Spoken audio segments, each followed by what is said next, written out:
Fired up! Fuego! Fuego! Welcome to Fired Up, where we are somewhat bilingual. Lisa speaks it. Yes. We're bilingual. Yeah, we are bilingual. So, welcome to Fired Up on a Wednesday? It is Wednesday. I don't even know what day it is.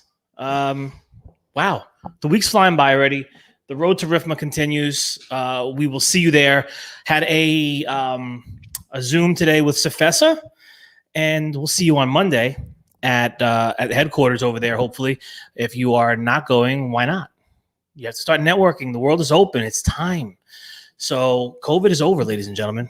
We have to focus on and full speed ahead. So are we good? Are we good with audio? Oh. Just making sure. So, yeah, we'll be down there. I'm heading down on Saturday. I'm not going to tell you where I'm staying. Probably not a good idea. We don't want to create crowds. I don't want the paparazzi there. We'll be at the Westin, and hopefully we'll see you guys there. I know Taz is going to be down there. Josh Zolan's going to be down there. Roger Smeltzer is going to be down there. Nick Cribb's going to be down there. A lot of people going to be down there. So hopefully we'll see you guys throughout the conference, and scheduling some dinners. We still have some days open. If you'd like to schedule a dinner with us, we're happy to do it. We'll entertain you. And who's this? Oh, it's Jesus. Yes. He's Finally gonna have a chance to watch an episode. See that we came on later in the day today because it's been hard to schedule these things exact times like we want to. It's crazy in the service industry right now. I know if you're watching, if you're in the service industry, jump in the comments. Let me know how you're feeling it, how you're feeling the push and the stress of trying to get things done. And, you know, one of the things we're going to talk about today is expectations again, because I think it's critical that we continue to talk about the hot topics of the moment and expectations and growth. So we are blessed here in Jersey to have, experienced some growth even through the pandemic. We added quite a few new customers, quite a few new PM accounts, and even a few new technicians. So we have experienced steady growth even through a pandemic. And coming out of it, this year, we were all keeping our fingers crossed that the world's going to open up in January and then February and then March. And it slowly came around. And Memorial Day weekend was the big pop. And all of a sudden we went from monitoring what we have to do, monitoring it, staying on top of it, to 50 stories up. And now we're trying to figure out how to handle all the surge of calls that are coming in. And they're coming in by the droves. We're talking 50 a day, on top of on a board that already has 400 calls here, on a board that already has 40 plus installations waiting to be done here, on a board that has planned maintenance that needs to be scheduled. And, we're looking at it like, how do we do this? And we have to set priorities. We have to set expectations. I sent out a blast email to all the reps and dealers that I could think of in the area that we work with. If I missed you, I apologize. As I continue to, think it through, I will definitely forward it to you. It's just a simple letter giving you some key points to understand as far as setting expectations for your customers when they're calling. Because if we're working with you as a rep or a dealer here in New Jersey, in any market, I think it's critical, again, that you reach out to them and let them know the severity of calls, of the backlog of calls. So, wanted to set that tone. And I even reached out to a couple of them by phone to let them know we are doing the best we can. And it doesn't matter how many texts we have. It matters to the sense of calls versus text. That matters. There's mathematics that comes to play here. You got to just do the math in your head and be realistic. But when I say it doesn't matter, what I'm talking about is if you're running a 4-man show, a 10-man show, a 20-man show, or a 500-man show, you always need 10 more guys. That's just the nature of the beast. So I'm sitting here today, we grateful again. We got a good fleet here, 15, 16 guys. We're hiring another one. Going to be starting in another week or two. And we're still going to need 2 or 3 more. I know that. But each dedicated tech that comes on board helps. And it's a juggling act. And, you have the team upstairs doing the best that they can, and people are calling and emailing and saying, hey, I need the install. Well, understand you're not the only one calling and saying that. And I had a conversation with someone earlier today, letting them know, there was a few installs that this person was calling about, and we already have installs planned out week, 2 weeks, 3 weeks. We're trying to fit them in where we can. I can't unload my entire team to installations. And then what do? Then they're going to start calling me for the service calls they have. My walk-in boxes, the walk-in boxes are down. Their combi ovens are down. Their steamers are down. These banker fryers are down. We can't do all the installs. We can't do all the service calls all at the same time. We have to have a healthy mix of how we schedule these and dispatch these. And I will tell you this, if a customer does not answer our phone call when it's time to go to dispatch, we're moving on. And I have to stress that because it happens. Every single second counts. I can't drive my guy 10 miles or 50 miles to a call and have nobody be there or them tell me I can't work. It happens, ladies and gentlemen. This is reality. We live in a different reality as a service company than any other part of the industry. We see it. We feel it. We know exactly what this animal is. And when, maybe you have 10 or 15 customers for your brands that you rep or you're selling for, we have dozens and dozens and dozens. Think about that. We have all the well-built brands we have to take care of. We have all, well, not all, but I would say 85% of all Middleby brands we have to take care of. All of the unified brands we have to take care of. On top of that, we have Rationale that we have to take care of. And various other manufacturers that we work with that need to be taken care of. We're talking 10, 20, 30, 40, 50, 60, I don't know, 100 manufacturers at any given time calling for different things. And we just can't get to it all in the same day as much as we would love to.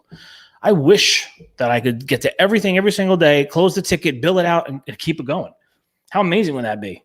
It would be great. Yeah, but it's not reality. And that's what we have to talk about. That's what we are talking about, reality. So I really, if you're just joining us, if it's the first time watching, if you're watching a replay, understand that. And I feel like I want to speak for all service companies, and maybe they don't want me to, but I feel like I'm speaking for them all when I tell you we're working the best that we can. These technicians are out here doing 14-hour days, and it's getting hotter. I can't ask them to do anything else. That's already a lot. You can't overwork these men, human beings, not machines. We can't overwork them. They move at their pace. And you want quality, right? You want quality. Yeah. You want me to cut corners? You want me to just, drop in the middle of something and go, we'll be back. We'll go into another one now. No, we do things quality. We do things by procedure. We do things with care in mind. That's why the reputation here has been so good for 3 decades. And I continue to uphold that here.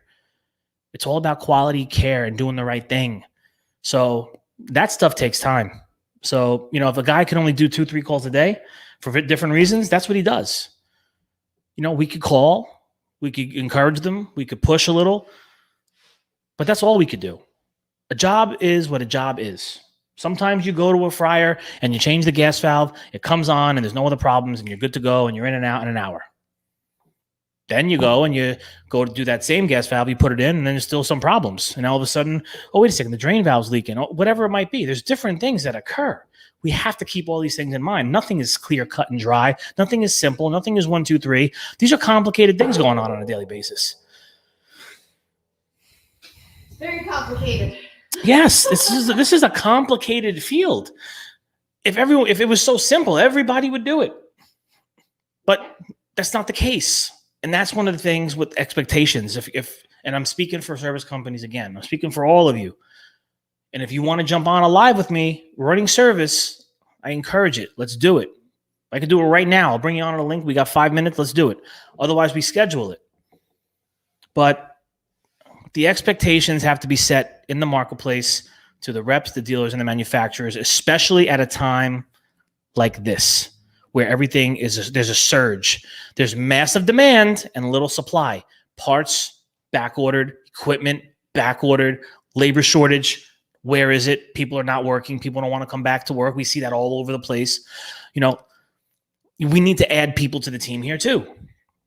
People need to add to their team. We have customer service things that we're trying to figure out, dispatch we're trying to figure out right now because we're experiencing the growth.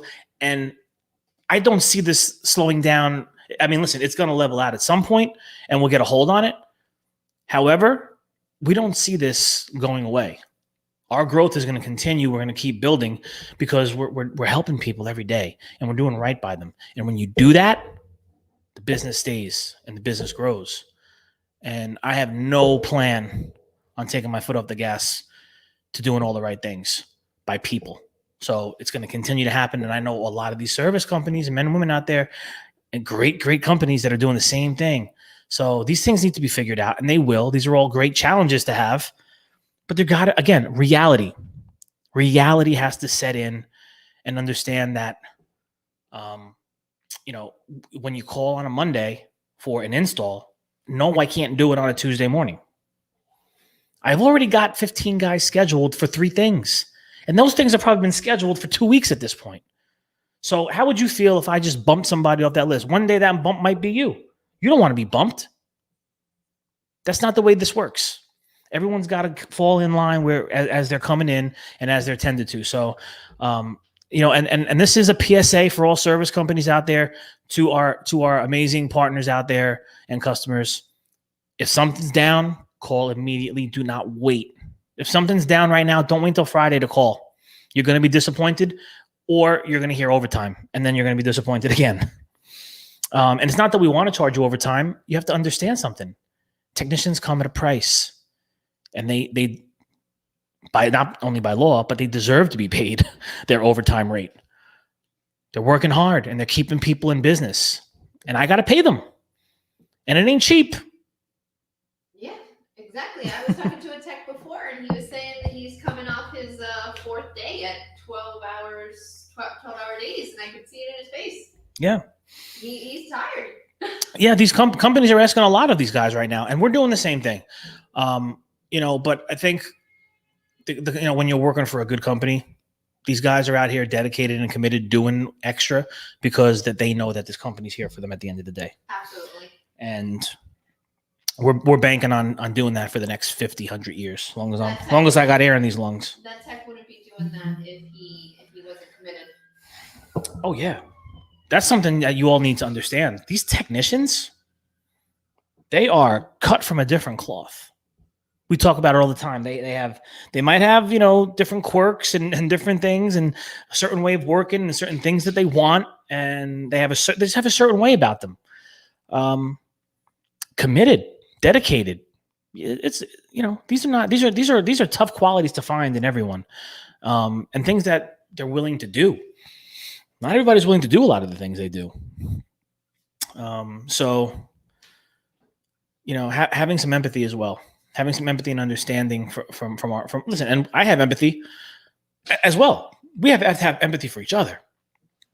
And my man Vincent here, he knows it. He's been at it for decades. It is complicated. It is complicated, brother. It's complicated because there's so many different variables that we could pull out of every call.